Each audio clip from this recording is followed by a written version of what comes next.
Que la paix, la miséricorde et les bénédictions de Dieu soient sur vous, chers frères et sœurs, et bienvenue sur votre chaîne Oint par Christ. Élu, écoute attentivement.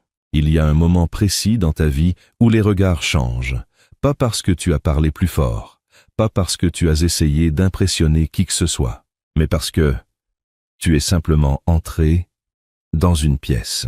Et soudain, le silence, ce silence étrange, celui qui ne juge pas, celui qui observe, celui qui ne comprend pas encore ce qu'il est en train de voir. Parce que tu es jeune, parce que ton apparence ne correspond pas à ce que tu portes à l'intérieur, parce que ton énergie dérange des personnes qui pensaient avoir tout compris de la vie. Et ils restent sans voix, pas parce que tu fais du bruit, mais parce que tu es la preuve vivante qu'ils se sont trompés sur quelque chose d'essentiel. Élu, si tu ressens ce décalage, ce malaise autour de toi, ce regard étrange des autres, alors écoute-moi jusqu'au bout.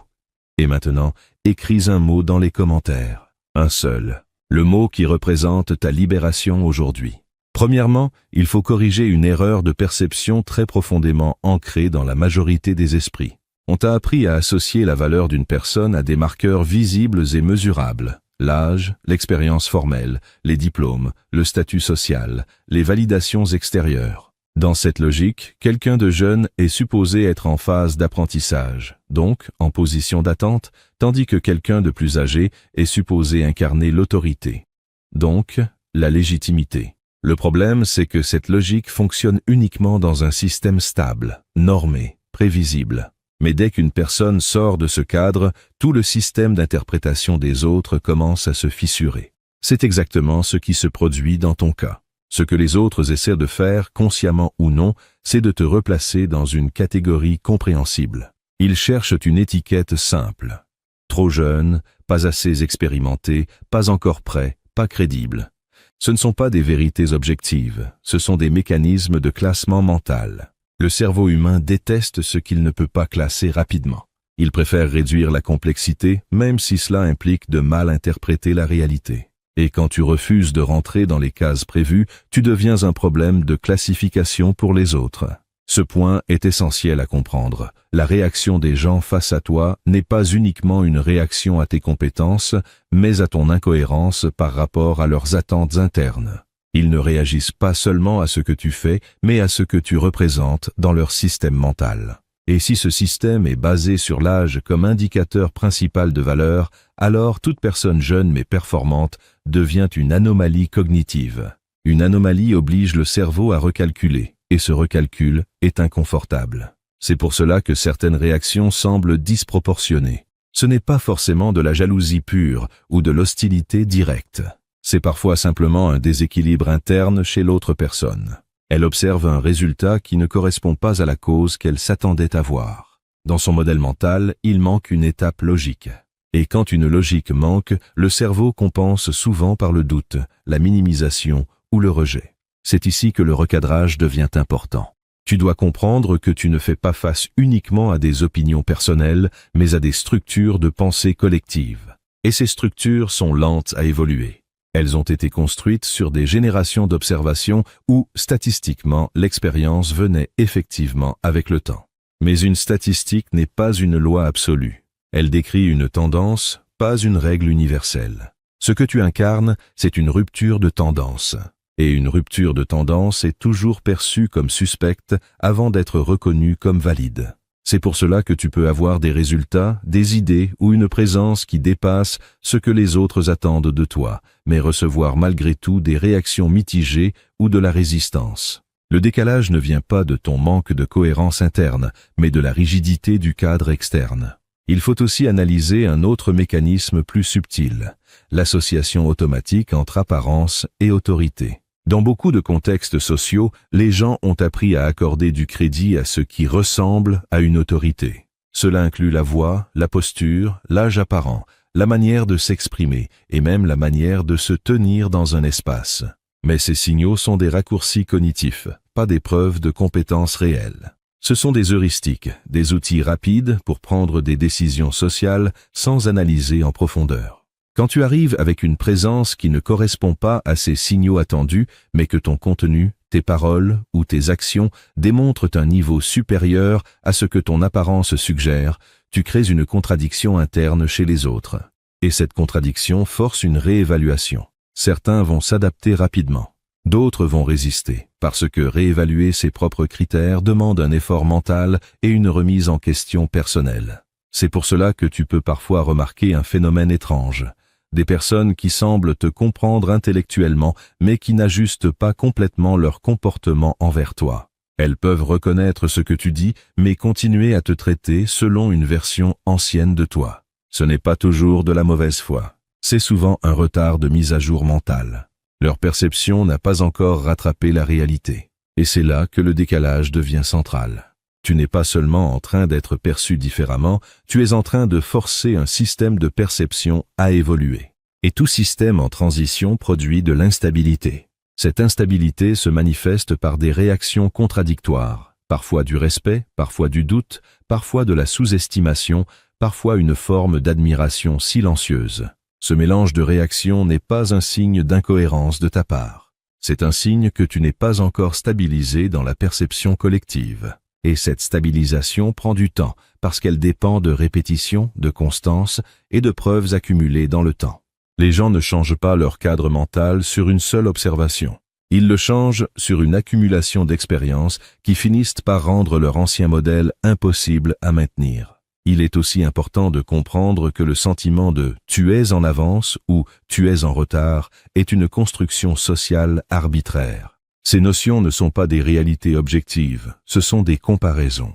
On dit que quelqu'un est en avance uniquement parce qu'il ne suit pas le rythme moyen du groupe.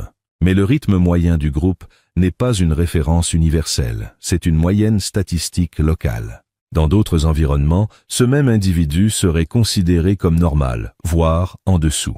Donc, lorsque les autres essaient de te situer dans une ligne temporelle, trop tôt, trop tard, pas encore prêt, ils ne décrivent pas ta réalité, ils essaient de t'insérer dans leur chronologie mentale. Mais toi, tu n'es pas obligé de fonctionner selon leur chronologie.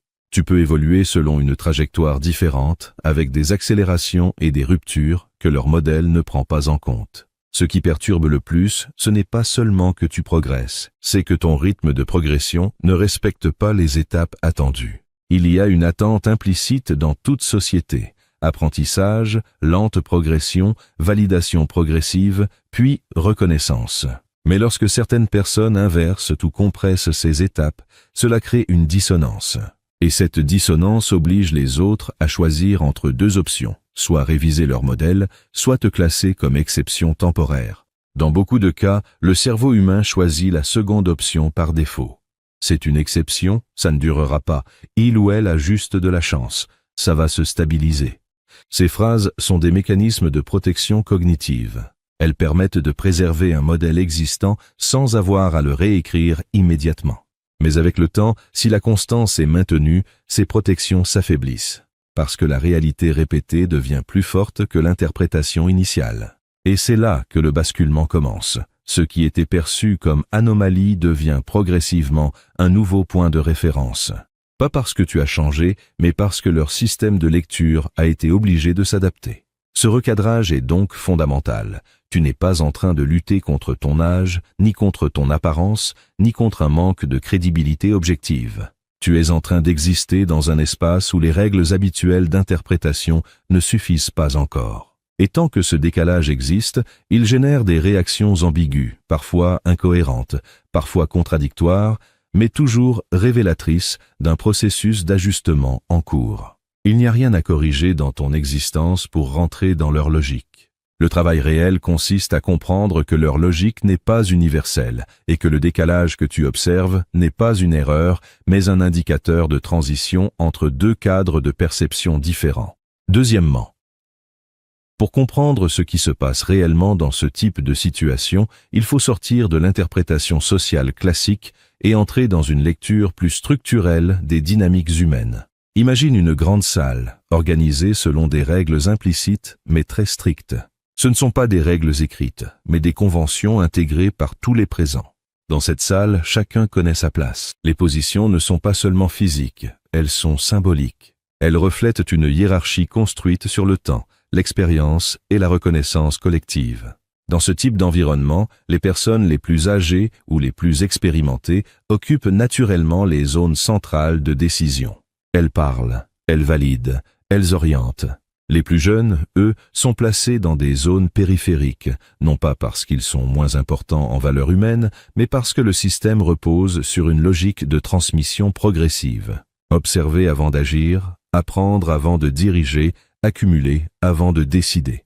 Tout cela crée une stabilité apparente, une organisation qui semble fluide parce que chacun joue le rôle attendu. Maintenant, imagine que tu entres dans cette salle. Et ce point est crucial. Ton entrée ne viole aucune règle explicite.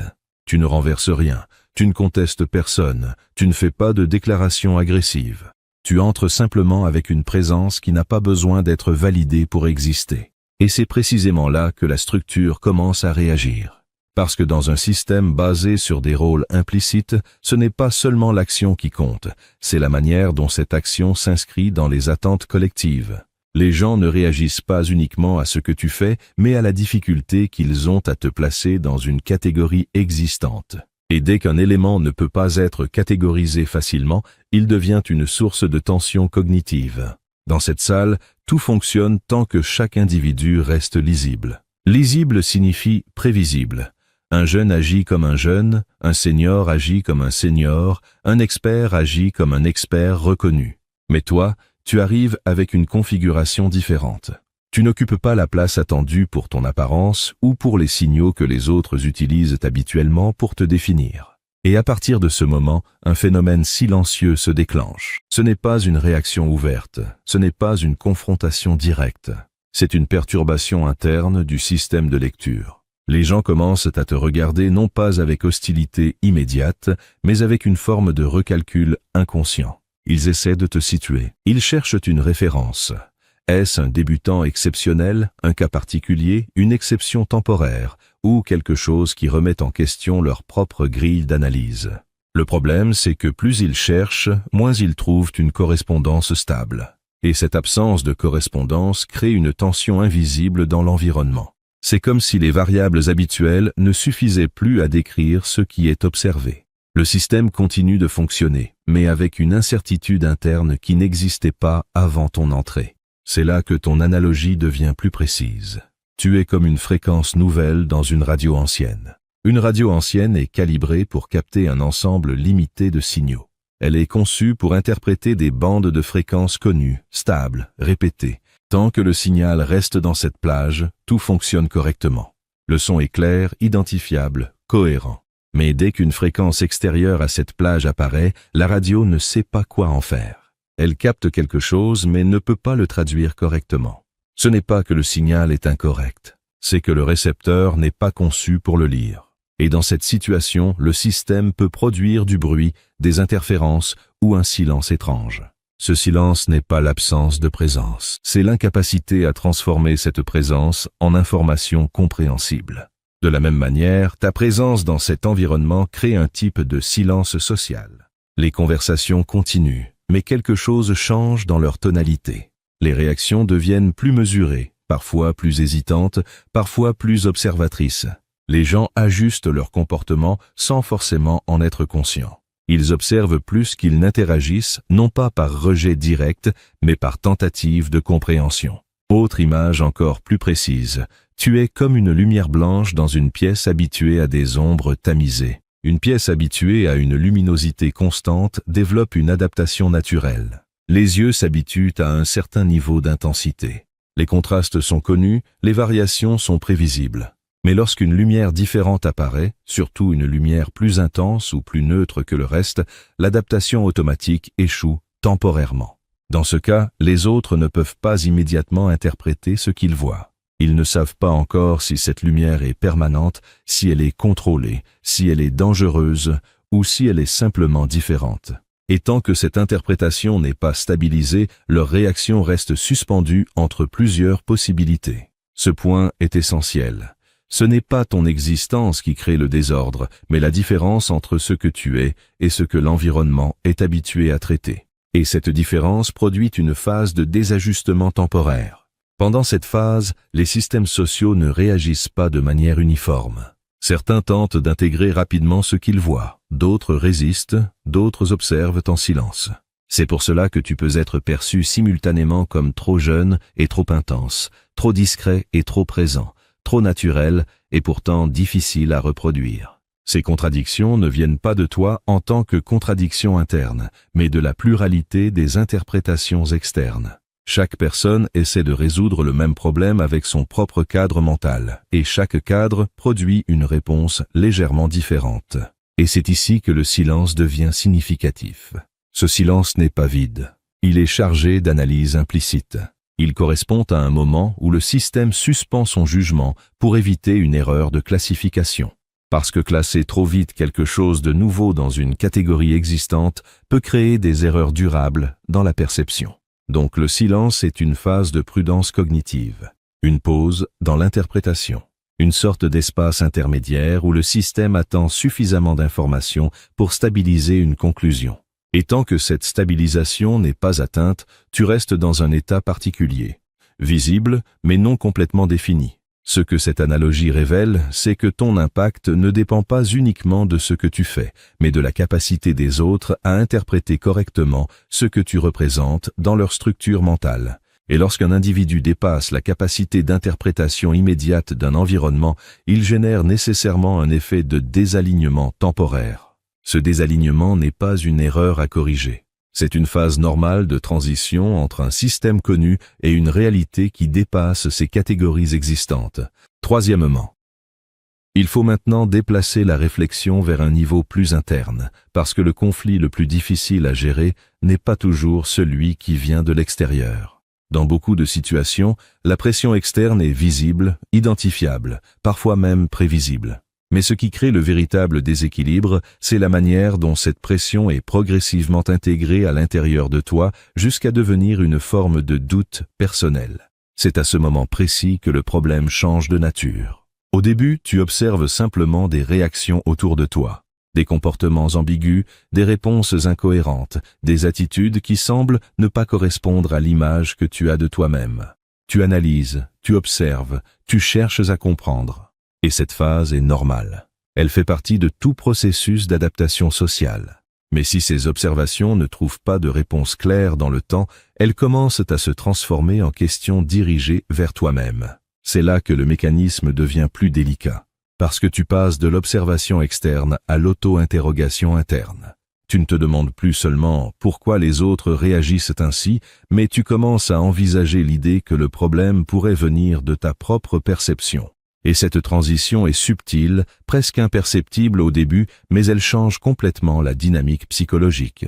Tu te retrouves alors dans un espace mental où plusieurs hypothèses coexistent en même temps. Une partie de toi voit les réactions des autres comme des réponses à quelque chose de réel en toi. Une autre partie doute de cette interprétation et se demande si elle n'est pas en train de surinterpréter les situations. Et entre ces deux lectures, il n'y a pas immédiatement de résolution claire. C'est précisément dans cet espace que l'ombre apparaît. Pas une ombre mystique ou abstraite, mais un processus psychologique concret. La zone où la perception de soi devient instable. Le monde extérieur ne te rejette pas toujours frontalement, mais il peut introduire des micro-signaux contradictoires. Des réactions qui ne sont ni totalement positives, ni totalement négatives, mais suffisamment ambiguës pour créer de l'incertitude. Et cette incertitude est plus puissante que le rejet direct, parce qu'elle ne permet pas une réponse simple. Un rejet clair peut être identifié, analysé et parfois même surmonté avec du recul. Mais une ambiguïté constante agit différemment. Elle s'installe dans la perception et commence à modifier la façon dont tu interprètes ta propre présence. C'est à ce moment que certains ajustements internes commencent à se produire sans que tu t'en rendes compte immédiatement. Tu commences à filtrer ton expression. Tu réfléchis davantage avant de parler. Tu modifies légèrement ton comportement pour réduire les frictions potentielles. Tu n'abandonnes pas forcément qui tu es, mais tu ajustes progressivement ton intensité pour minimiser les réactions négatives ou inattendues. Le problème, c'est que ces ajustements ne sont pas neutres. Ils ne sont pas simplement des adaptations stratégiques. Ils peuvent devenir des réductions progressives de ton expression naturelle. Tu commences à adapter ta présence, non pas en fonction de ce que tu es, mais en fonction de la manière dont tu penses que les autres vont réagir. Et à partir de là, le centre de gravité change. Tu ne te définis plus uniquement par ton intention ou ton énergie interne, mais par la gestion des perceptions externes. Et plus tu fais cela, plus tu risques de perdre la clarté de ton propre signal intérieur. Tu deviens alors moins en train d'exister pleinement et plus en train de gérer des réactions potentielles. C'est une différence subtile mais structurante. Dans ce processus, il y a un danger particulier, la confusion entre intensité et problème. Lorsque tu observes que certaines personnes réagissent fortement à ta présence, tu peux commencer à interpréter cette réaction comme un signe que tu es trop visible, trop direct, trop différent, trop intense. Et cette interprétation peut progressivement influencer la manière dont tu te positionnes dans les interactions futures. Mais cette lecture est incomplète, parce qu'elle suppose que la norme autour de toi est neutre et stable, alors qu'en réalité, chaque environnement social a son propre niveau d'intensité habituel. Ce qui est perçu comme fort ou différent n'est pas une mesure absolue, mais une comparaison avec une norme locale. Dans un autre contexte, la même expression pourrait être considérée comme normale, voire minimale. Le point critique est donc le suivant. Ce n'est pas ta présence qui change de nature, c'est le référentiel dans lequel elle est évaluée. Et si tu commences à ajuster ton identité en fonction d'un référentiel instable ou limité, tu risques de te réduire inutilement. Pas parce que tu es trop, mais parce que tu t'adaptes à un cadre qui ne te correspond pas pleinement. C'est ici que le travail intérieur devient essentiel, parce que la véritable difficulté n'est pas seulement de faire face aux réactions externes, mais de ne pas internaliser ces réactions comme des vérités définitives sur toi-même. Le danger n'est pas que les autres te perçoivent mal, mais que tu commences à te percevoir à travers leur incompréhension. Quand cela arrive, tu entres dans une logique de réduction progressive. Tu évites certaines expressions. Tu simplifies ta communication. Tu contrôles davantage ton énergie. Tu ne le fais pas toujours consciemment, mais par anticipation des réactions. Et à long terme, cela peut créer une version de toi qui est moins alignée avec ton fonctionnement naturel. Ce processus est souvent lent, ce qui le rend difficile à détecter. Il ne s'agit pas d'un changement brutal, mais d'une série de micro-ajustements répétés. Chaque ajustement pris isolément semble insignifiant, presque logique. Mais cumulés, ils peuvent modifier profondément la manière dont tu te présentes au monde. C'est pour cela que le doute intérieur est un point critique.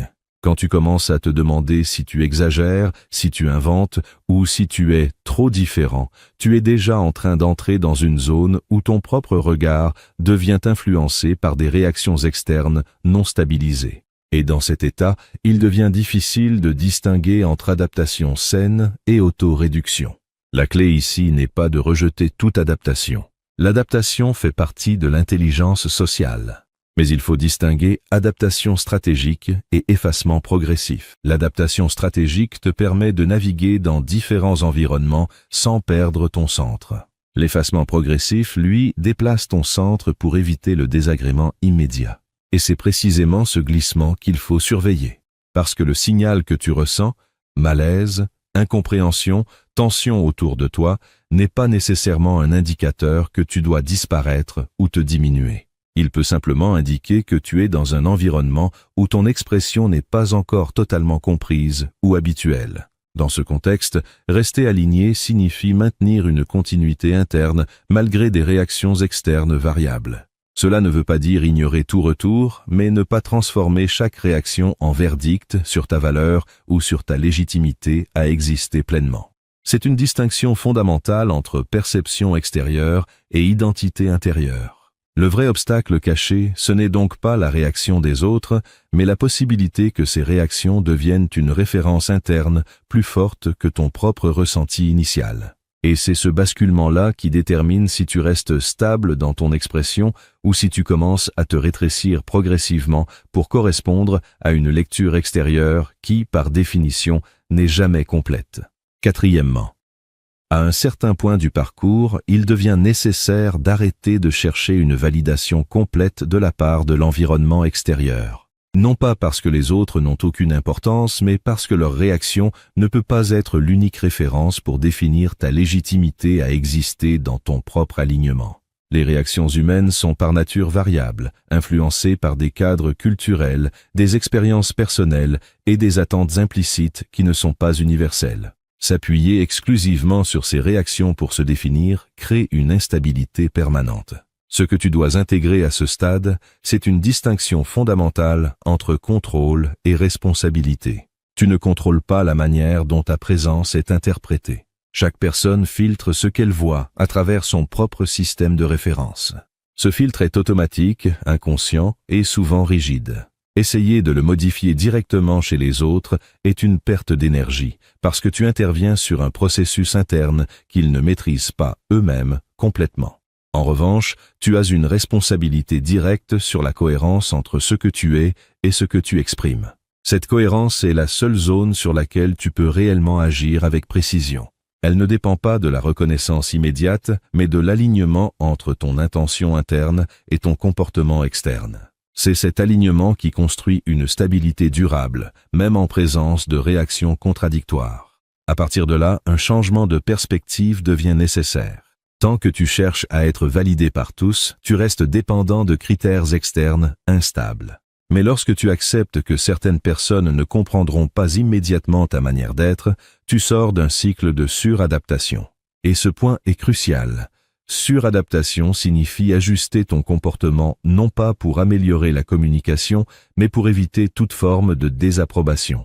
C'est là que l'intégrité personnelle commence à s'éroder. Il faut aussi clarifier un point souvent mal compris. La réaction des autres à ta présence n'est pas uniquement liée à toi en tant qu'individu, mais à ce que tu représentes dans leur système de perception. Tu peux déclencher des réactions très différentes sans changer fondamentalement qui tu es, simplement parce que tu actives chez les autres des zones de comparaison, d'attente ou de projection. Cela signifie que ton impact social dépasse largement ton intention initiale. Dans certains cas, tu peux inspirer. Dans d'autres, tu peux créer une forme de déstabilisation. Et dans d'autres encore, tu peux générer une neutralité apparente, qui est en réalité une phase d'observation silencieuse. Ces réactions ne sont pas des jugements absolus sur ta valeur, mais des indicateurs de la manière dont ton profil d'expression interagit avec différents cadres mentaux. Le point de rupture arrive lorsque tu comprends que la diversité de ces réactions est normale et inévitable. Il n'existe pas de configuration où une présence authentique produit uniquement des réactions positives, homogènes et immédiates. Cette attente est irréaliste, car elle suppose une uniformité psychologique qui n'existe pas dans les interactions humaines. À partir du moment où tu intègres cela, tu peux sortir d'une logique de validation totale. Et dans cet espace, quelque chose change profondément. Tu commences à distinguer entre feedback utile et bruit interprétatif.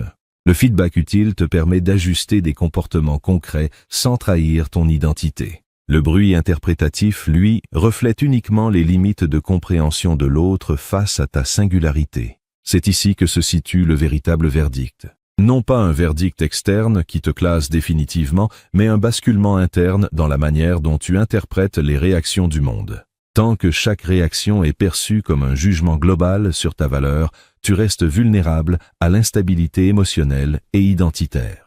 Mais lorsque tu comprends que ces réactions sont fragmentaires, contextuelles et souvent incomplètes, tu récupères une forme de stabilité intérieure. Il est également important de comprendre que la maturité ne suit pas une seule trajectoire linéaire liée au temps.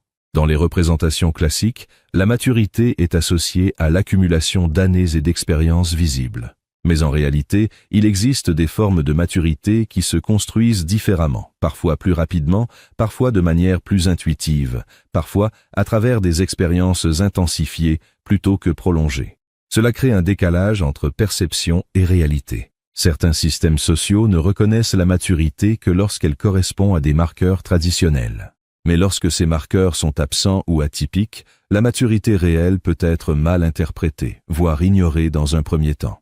Ce retard de reconnaissance ne signifie pas absence de maturité, mais inadéquation entre le format de la maturité et les critères d'évaluation utilisés. C'est dans ce contexte que ton âge, ton apparence ou ton énergie deviennent des variables secondaires dans la perception des autres.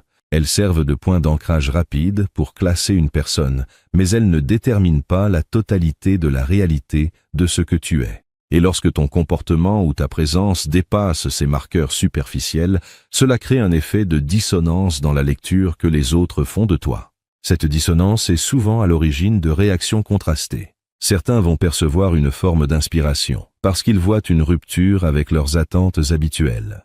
D'autres vont ressentir une forme d'inconfort, parce que leur modèle de compréhension est mis à l'épreuve. Et d'autres encore vont simplement observer sans réaction explicite, en attendant d'accumuler suffisamment d'informations pour stabiliser leur perception. Dans tous les cas, ce processus ne dépend pas uniquement de toi. Il dépend aussi de la capacité des autres à intégrer des formes de réalité qui ne correspondent pas à leurs catégories habituelles. Et cette capacité varie fortement d'une personne à l'autre. Le point final de ce recadrage est donc le suivant. Ton rôle n'est pas de forcer une compréhension universelle de ta présence. Ce rôle n'est pas accessible, parce que la compréhension universelle n'existe pas dans les interactions humaines. Chaque personne voit à travers un filtre différent, et ces filtres ne peuvent pas être uniformisés par une seule volonté individuelle. Ton rôle est de maintenir une cohérence interne suffisamment stable pour ne pas te perdre dans les interprétations extérieures. Cela signifie que tu peux écouter, ajuster, évoluer, mais sans abandonner la structure fondamentale de ce que tu es pour correspondre à des attentes changeantes. Et à partir de ce point, une réalisation plus large devient possible. Ce que tu interprétais peut-être comme un décalage personnel n'était pas nécessairement une erreur ou une anomalie, mais simplement une différence de temporalité entre ce que tu incarnes et la capacité du monde à le reconnaître immédiatement. Ce n'était donc pas une question de trop jeune ou de pas assez. C'était une question de reconnaissance progressive d'une forme de maturité qui ne dépend pas uniquement du temps, mais de la manière dont elle se manifeste. Alors maintenant, élu, respire profondément et choisis un mot, un seul. Le mot qui représente ta libération aujourd'hui. Écris-le dans les commentaires, pas pour les autres, pour toi. Parce que chaque mot posé est une affirmation silencieuse de ce que tu refuses de cacher désormais. Élu, retiens ceci avant que cette vidéo se termine. Tu n'es pas en train de devenir quelqu'un, tu es en train de révéler ce que tu as toujours été. Et ça change tout. Maintenant, écris ton mot.